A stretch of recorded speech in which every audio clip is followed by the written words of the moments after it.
بسم اللہ الرحمن الرحیم۔ معزز سامعین و ناظرین، اب تمام کو آج کی ویلاگ میں خوش آمدید پیش کرتے ہیں۔ ناظرین کرام، آپ لوگوں سے بہت سے لوگوں نے دیکھے ہوں گے کہ پاکستان کے مختلف اخبارات میں آج کل ایک وہ اسٹوری چھاپ رہے ہیں کہ چترال کے علاقہ گرم چشمہ میں قصائی کا ایک لنجہ چل رہا ہے، وہاں پر مسلکی ہم آہنگی نہیں ہے، بازار کو مسلکی بنیادوں میں تقسیم کیا گیا، ایک حصہ جو ہے سنیوں کے لیے، دوسرا حصہ اسماعیلیوں کے لیے، جو بازار کا مین حصہ ہے اس کو بفر زون قرار دیا گیا۔ یہ اسٹوری اگر دیکھا جائے اس کے پیچھے حقیقت ہے، ایسا ہوا ہے، لیکن اس کو واپس ریورس بھی کیا گیا۔ لیکن بہت سے لوگ یہ سمجھتے ہیں کہ یہ مسلکی بنیادوں پہ کیا جا رہا ہے، لیکن اصل میں جو اصل کہانی ہے اس پہ کوئی بات کرنے کو تیار نہیں ہے۔ دراصل یہ ایک روایت ہے، ایک تاریخ ہے چترال کی، اس روایت کو دہرایا جا رہا ہے، اس تاریخ کو دہرایا جا رہا ہے، لیکن اس پہ بات کرنے کو کوئی تیار نہیں ہے، کیونکہ وہ چترال کے لوگ اجتماعی طور پر سب یہی ذہنیت رکھتے ہیں۔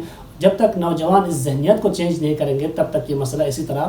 مقامی آبادی کو اگر دیکھیں گے 95% وہاں کی اسماعیلی آبادی ہے، اس کے باوجود جب الیکشن ہوتا ہے جو مختلف 2-3 ایسے ولیج کونسل ہیں جہاں پر سنی مسلک کے لوگ ناظم بن چکے ہیں، ولیج کونسل کے چیئرمین ہیں، اس علاقے کا ثبوت ہے کہ وہاں پر مسلکی ہم آہنگی موجود ہے، لوگ ایک دوسرے کو تسلیم کرتے ہیں۔ لیکن پھر یہ لنجہ کیوں ہوتا ہے؟ یہ لنجہ صرف اور صرف چترال کی اس روایت کو برقرار رکھنے کے لیے ہے، چترال کی اس ذہنیت کو برقرار رکھنے کے لیے جو آج کے دور میں بھی نوجوان تقریباً چینج کرنے میں ناکام ہیں۔ یہ نوجوانوں کے لیے سب سے بڑا چیلنج ہے۔ دراصل وہ روایت یہی ہے کہ چترال کے لوگ ہمیشہ ازل سے ہی کبھی بھی ایک دوسرے کی بہتری کے لیے سوچ نہیں رکھتے ہیں۔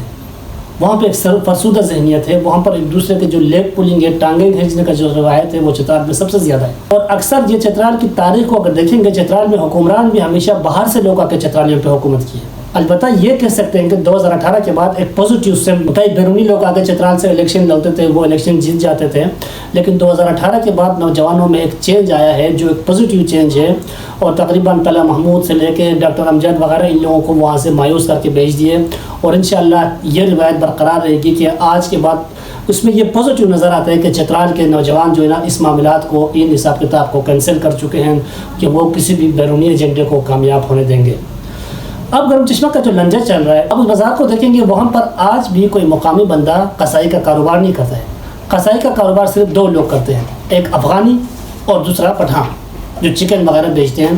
کئی بار اخباروں میں بھی رپورٹ ہوا کہ یہ لوگ حرام چکن بیچتے ہیں، کئی مردہ چکن باہر سے لا کے ان کو یہاں بھیجا جاتا ہے، اس پہ کوئی بات کرنے کو تیار نہیں ہے۔ اور گوشت کی مت میں یہ لوگ آنتڑیاں بیچتے ہیں جانوروں کی، اسی سے کو بھی تک بھیجا جاتا ہے یہ افغانی جو قصائی کرتے ہیں۔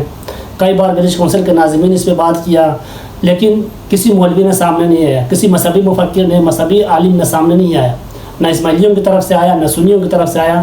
کئی بار ولیج کونسل والوں نے اس بات کو اٹھایا کہ یار یہ لوگ جانوروں کے اس حصے کو جو ہے نا یہ گوشت کے ساتھ ملا کے بیچتے ہیں، فروخت کرتے ہیں کہ جو شریان قانوناً جرم ہے، لیکن اس وقت بھی کسی مذہبی عالم نے، کسی نمائندے نے آ کے سامنے بات نہیں کی۔ اور جب بھی لنجہ اس وقت شروع ہوتا ہے جب کوئی مقامی بندہ، کوئی بندہ آ کے اگر قصائی کا کاروبار شروع کرتا ہے تو پھر یہ لنجہ شروع کر دیتے ہیں۔ اس میں یہ عنصر بھی شامل ہے کہ ہمارے پاس یہ انفارمیشن بھی ابھی یہ قابل ریسرچ ہے، اس پہ بات چل رہی ہے، اس پہ ہم تحقیق کر رہے ہیں، ہمارے پاس ثبوت نہیں ہے۔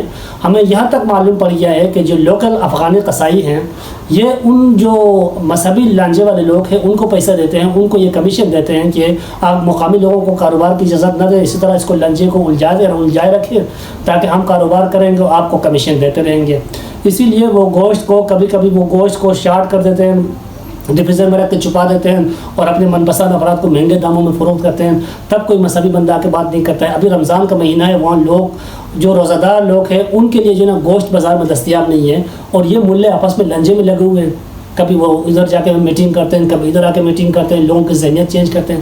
ارے بھائی، ہم آپ کو تسلیم نہیں کرتے ہیں، آپ ہمارے لیڈر ہو ہی نہیں، آپ خود سختہ لیڈر ہو، چاہے اسماعیلیوں کے ہو چاہے سنیوں کے ہو، آپ کا آپس میں نہیں بنتا ہے، نوجوان آپ کو کہاں سے تسلیم کریں گے؟ تو اسی لیے نوجوانوں کو چاہیے وہ اس ذہنیت کو چیلنج کرے۔ قصائی کا کاروبار کوئی بھی کرنا چاہتے ہیں وہ بازار میں آ کے دکان کھولیں، آپ آپس میں لنجہ کرتے ہیں، باہر کے لوگ آ کے وہاں سے فائدہ اٹھاتے ہیں۔ تو اس ذہنیت کو چینج کرنے کے لیے ہمارے پاس کوئی اسٹریٹجی ہونا چاہیے کہ نہیں ہونا چاہیے؟ یا ہمارے باپ دادا کی طرح جو غیروں کو فائدہ پہنچاتے چلے آئے ہیں، جو کبھی افغانیوں کو فائدہ پہنچائے تو کبھی پٹھانوں کو فائدہ پہنچائے، جو غیر مقامی لوگ آتے ہمارے اوپر حکومت کیے، آج بھی ہم انہی لوگوں کو فائدہ پہنچا رہے ہیں۔ آپس کا جو لوکل جو کمیونٹی کے لوگ ہیں ان کو کب فائدہ پہنچائیں گے؟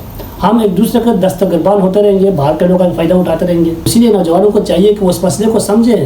وہاں پہ نہ کسی اسماعیلی سے کوئی لنجا ہے، نہ کسی سنی سے لنجا ہے.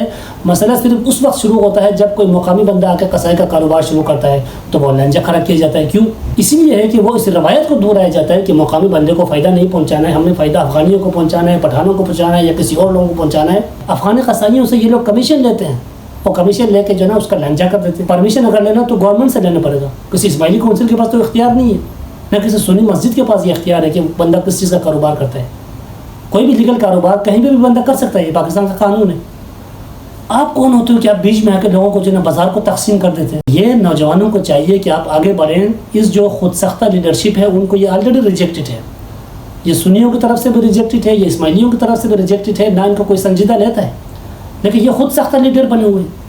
یا آج کے دور میں جہاں کاروبار کا دور ہے، جو بزنس کا دور ہے، لوگ ایک جگہ بیٹھ کے انٹرنیشنل بزنس کر سکتے ہیں اور یہ بازار کو بفر زون بناتے ہیں، پھر اس پہ دستخط کرتے ہیں، پھر لکھ دیتے ہیں کہ جی خوش اسلوبی سے حل ہو گیا.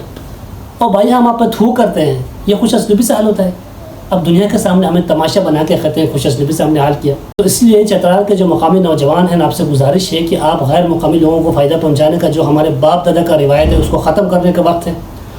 ایک تو سیاسی میدان پہ ہم نے یہ ختم کر دیا، یہ اچھی بات ہے. اور اب یہ ہے کہ کاروباری میدان پہ بھی ہم نے اس چیز کا نوٹس لینا ہے.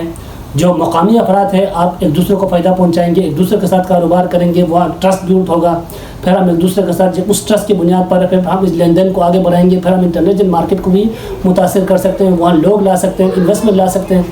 نہیں تو اسی طرح کے لوگ یہ لنجے کرتے رہیں گے، ہمارے مقامی آبادی پسماندگی سے دو چار ہوتے رہے گا. تو مجھے امید ہے کہ نوجوان جنہوں نے سیاسی میدان پہ اس طرح کے لوگوں کو شکست دی ہے، یقیناً معاشی میدان پہ بھی اس طرح کی ذہنیت کو شکست دیں گے اور چترال میں امن، سلامتی اور بھائی چارے کا جو روایت ہے ان کو پروان چڑھانے میں کردار ادا کریں گے. بہت شکریہ.